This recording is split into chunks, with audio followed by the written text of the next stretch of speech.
ఇళ్లలోకి నీళ్లు దూరాయి కాబట్టి ఇళ్లలో నీళ్లు వచ్చాయి కాబట్టి పబ్లిసిటీ అని చెప్తూ కలెక్టర్ కార్యాలయంలో నేను మాడుకుంటున్నాను.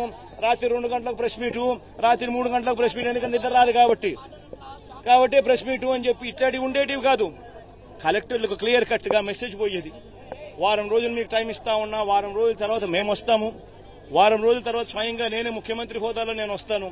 నేను వచ్చేసరికి ఏ ఒక్కరు కూడా ఫలాని రకంగా నష్టం జరిగింది, ఫలాని కలెక్టర్ మాకు సరిగ్గా పలకలేదు, ఫలాని కలెక్టర్ మాకు సరిగ్గా పనిచేయలేదన్న మాట రాకూడదు అని చెప్పి గట్టిగా ఇన్స్ట్రక్షన్స్ ఇచ్చేవాళ్ళం. నేను చెప్పిన తర్వాత కలెక్టర్లకు కావాల్సిన సహాయ సహకారాలు అందిస్తూ వెంటనే TR-27 కింద కలెక్టర్ అకౌంట్లలోకి డబ్బులు పడిపోయేటి. కలెక్టర్లకు డబ్బులు ఇచ్చేవాళ్ళం, ఎంపవర్ చేసేవాళ్ళం, ఆర్గనైజ్డ్ గా ముందుకు వెళ్లిపోమని సంకేతం ఇచ్చేవాళ్ళం. వెంటనే కలెక్టర్ యాక్టివేట్ అయ్యేవాడు, వాలంటీర్లను యాక్టివేట్ చేసేవాడు, సచివాలయ సిబ్బంది యాక్టివేట్ అయ్యేది. వెంటనే ఒక వ్యవస్థ అంతా కూడా మొత్తం కూడా అడుగులు ముందుకు వేస్తూ కదులుతూ వచ్చి ప్రతి బాధితుడికి కూడా తోడుగా ఉంటూ వాళ్ళందరినీ రిలీఫ్ క్యాంపుల్లోకి తీసుకుపోవడం, వాళ్ళందరినీ బాగా చూసుకోవడం, ఆ తర్వాత బాగా చూసుకోవడమే కాకుండా మొట్టమొదటిసారిగా మా ప్రభుత్వంలో వాళ్ళను ఊరికనే ఇంటికి కూడా పంపించుకోకుండా వెళ్లేటప్పుడు మళ్ళీ డబ్బులు కూడా 2000 రూపాయలు డబ్బులు కూడా చేతికిచ్చి కూడా పంపించిన పరిస్థితులు కూడా మా ప్రభుత్వంలో మాత్రమే గతంలో జరిగి ఉండేది. ఒకసారి గమనించమని అడుగుతా ఉన్నా, అప్పట్లో జరిగిన పరిస్థితులు ఏమిటి, అప్పట్లో ఏ రకంగా మేనేజ్మెంట్ జరిగింది, ఇప్పుడు ఏ రకంగా మేనేజ్మెంట్ జరుగుతా ఉంది అనేది గమనించమని అడుగుతా ఉన్నా. ఒకసారి కృష్ణలంక వెళ్లి అక్కడ ఒకసారి ఆ గోడ మీద నిలబడి ఒకసారి చూస్తే మీ అందరికీ ఆశ్చర్యం కలిగించే పరిస్థితి వస్తుంది. ఆ గోడ చూస్తే నేను మొన్న వచ్చేటప్పుడు ఆ గోడ మీద మొన్న వచ్చేటప్పుడు ఆ బ్రిడ్జ్ మీద నుంచి వచ్చేటప్పుడు కృష్ణలంక ప్రాంతం అంతా వాళ్ళంతా ప్రజలందరూ వచ్చి కూడా నన్ను ఆపి కేవలం థ్యాంక్ యూ చెప్పడానికి ఆపారు. ఆ ఒక్క గోడ, ఈ కృష్ణలంకకి ఇరువైపున ఉన్న ఈ ఒక్క గోడ దాదాపుగా 500 కోట్ల రూపాయలు ఖర్చు చేసి మన ప్రభుత్వంలో మనం కట్టినందువలన ఈ రోజు దాదాపుగా అక్కడ ఉన్న దాదాపుగా మరో 3 లక్షల మంది ఈ రోజు దాదాపుగా అందరూ కూడా సేఫ్ గా ఈ రోజు పడుకోగలుగుతా ఉన్నారు. నిజంగా నా గోడే గాన లేకపోయిందంటే అసలు ఇంకా ఎంత దారుణంగా పరిస్థితులు ఉండేదో అర్థం చేసుకునేదానికి కూడా ఆశ్చర్యం కనిపించే విధంగా ఉండేది. ఈరోజు 32 మంది చనిపోయినారు. ఇప్పటికే పేర్లతో సహా ఈ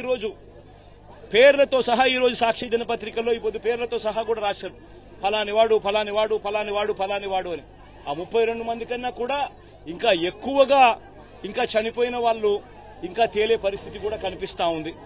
మరి 32 మంది చావుకు కారణం ఎవరు?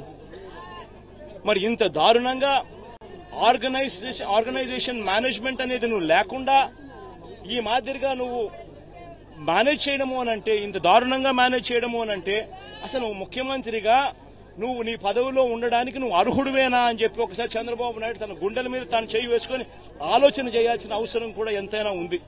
ఎందుకంటే ఒక ముఖ్యమంత్రి చేయాల్సిన కార్యక్రమాలు ఏదీ తాను చేయలేదు. ముఖ్యమంత్రిగా చంద్రబాబు నాయుడు గారు పూర్తిగా ఫెయిల్ అయిన పరిస్థితులు కనిపిస్తా ఉన్నాయి. 32 మంది చనిపోయినారు. ఈ రోజు ఈ 32 మంది చావులకు చంద్రబాబు నాయుడు గారు సమాధానం చెప్పాలి. చంద్రబాబు నాయుడు గారు ఈ చావులకు ఓనర్షిప్ తీసుకొని ప్రజలకు క్షమాపణ చెప్పి ప్రజలకు సహాయం చేసే కార్యక్రమంలో ముందుకు అడుగులు వేయాలి. ఖచ్చితంగా జరగాలి. అధికారులను సస్పెండ్ చేశానంటున్నాడు. మొత్తం సహాయ చర్యలు అనుకున్నాయి. ఇప్పుడు మీకే చెప్పారు స్వయంగా ఇక్కడ వరకు మాకు ఏవి రిలీఫ్ క్యాంపులు లేవు, మాకు ఎటువంటి భోజనం రాలేదు, వాటర్ రాలేదని మీకే ఇప్పుడు చెప్పారు స్వయంగా. మెయిన్ రోడ్డు ఇది ఏ విధంగా అధికారులను సస్పెండ్ చేస్తానంటున్నాడు. అధికారులు ఎవరు? ప్రభుత్వం ఎవరు? చంద్రబాబు నాయుడు గారి ప్రభుత్వం. మే 13వ తారీఖున ఎన్నికల రిజల్ట్స్ వచ్చినాయి. మే 13వ తారీఖు నుంచి ఇవాళకి దాదాపుగా 4 నెలలు కావస్తా ఉంది. మే 13వ తారీఖున ఎన్నికల రిజల్ట్స్ వచ్చినాయి. మే 13వ తారీఖు నుంచి ఇప్పటిదాకా దాదాపుగా 4 నెలలు కావస్తా ఉంది. 4 నెలలుగా ఆయనే ముఖ్యమంత్రిగా ఉన్నాడు. అధికారులను ఆయనే దగ్గరుండి ఆయనే ఏ అధికారిని ఎక్కడ పోస్టింగ్ వేయాలి అని చెప్పి ఆయనే దగ్గరుండి ఈ 4 నెలల్లో పోస్టింగ్లు కూడా తానే పూర్తి చేసినాడు. మళ్ళీ ఆయనే పోస్టింగ్లు ఇప్పించుకున్న అధికారులు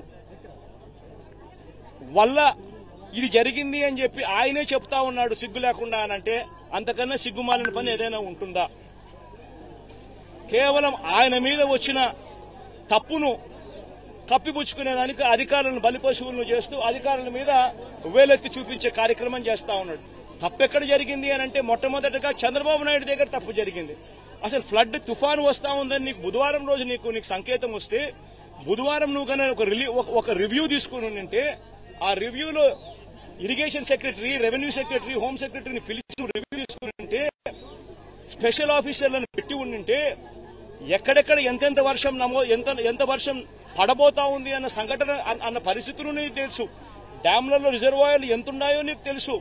పై రాష్ట్రాల నుంచి ఎన్నెన్ని నీళ్లు వస్తున్నాయో నీకు తెలుసు. మరి ఇంత సమగ్రమైన ఇన్ఫర్మేషన్ నీ దగ్గర ఉన్నప్పుడు కేవలం ఒక రివ్యూ తీసుకుని ఉంటే ఎవరెవరికి ఏమేం పనులు చేయాలనే బాధ్యతలు అప్పచెప్పుంటే అసలు ఈ రోజు ఈ పరిస్థితి ఉండేదే కాదు కదా. మరి కారణం నువ్వు అయినప్పుడు, నీ మీద తప్పు జరిగినప్పుడు, నువ్వు తప్పు చేసినప్పుడు దాన్ని కనీసం హూందాగా యాక్సెప్ట్ చేసి, తప్పు చేశాను అని చెప్పి యాక్సెప్ట్ చేసి క్షమాపణ అడిగి ప్రజలను అడుగులు ముందుకు వేయాలి. కానీ తాను చేసిన తప్పుకు అధికారుల మీద ఏలెత్తి చూపిస్తూ అధికారులను తప్పుపడుతూ తాను అధికారుల మీద నెపాన్ని వేసి తప్పించుకునే కార్యక్రమం చంద్రబాబు చేయడం అంటే ఇంతకన్నా దారుణమైన వ్యక్తి ప్రపంచంలో ఎవడూ ఉండడు.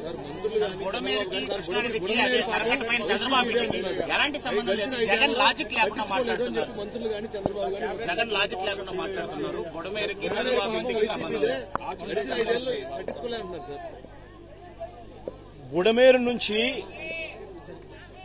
బుడమేరు నది మీద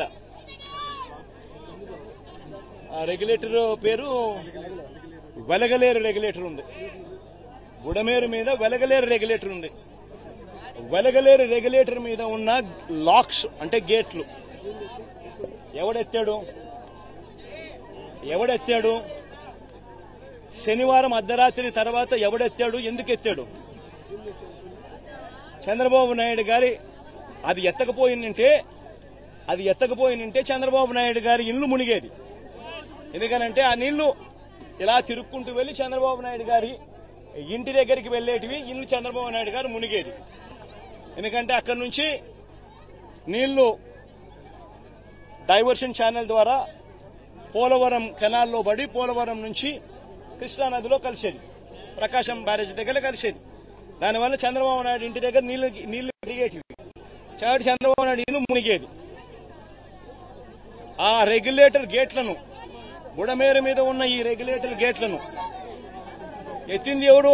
ఎందుకు ఎత్తినాడు? అర్ధరాత్రి పూట హడావిడిగా ఎక్కడ చంద్రబాబు నాయుడు ఇల్లు ఇంకా మునిగిపోతుందేమని. అది ఎత్తడం వల్ల నీళ్లు ఏం జరిగింది? ఆ గేట్ల నుంచి వచ్చే నీళ్లు నేరుగా ఎక్కడికి వెళ్తాయి? విజయవాడకే వస్తాయి. ఇది రూట్ సార్. మీరంతా విలేకరులు ఒకసారి డైరెక్ట్ గా వెళ్లి మీరు పోయి చూడండి. ఎందుకు ఈరోజు ఈనాడు పేపర్లో కూడా వచ్చినట్టుంది కదా వాళ్ళ పాంఫ్లెట్ పేపర్. ఒకసారి ఈనాడు పేపర్, వాళ్ళ పాంఫ్లెట్ పేపర్ ఒకసారి నువ్వు కూడా ఒకసారి దయచేసి నీలో ఒక్క నిమిషం దయచేసి నువ్వు కూడా కాస్తో కూస్తో జర్నలిజంలో న్యాయం ధర్మం కొంచెం కొన్న పాటించి ఈనాడులో వచ్చిన ఆ పాంఫ్లెట్, ఈనాడు అంటే వాళ్ళ గజెట్ పేపర్ వచ్చిన ఆ వార్తను ఒక్కసారి దయచేసి, ఈ రోజే వచ్చింది, దయచేసి ఆ వార్తను ఒక్కసారి మీ టీవీలలో కూడా అది పెట్టి ఒకసారి చూపించండి. వాళ్ళంతటా వాళ్ళే చెప్పారు గేట్లు పైకి ఎత్తడం జరిగింది. గేట్లు పైకి ఎత్తితే అనివార్య పరిస్థితుల వల్ల గేట్లు పైకి ఎత్తారట. అనివార్య కారణాల వల్ల నీళ్లు విజయవాడకు వచ్చినాయంట. వాళ్ళు రాసిన మాటలే. దయచేసి ఏమాత్రం కూడా జర్నలిజంలో నిజాయితీ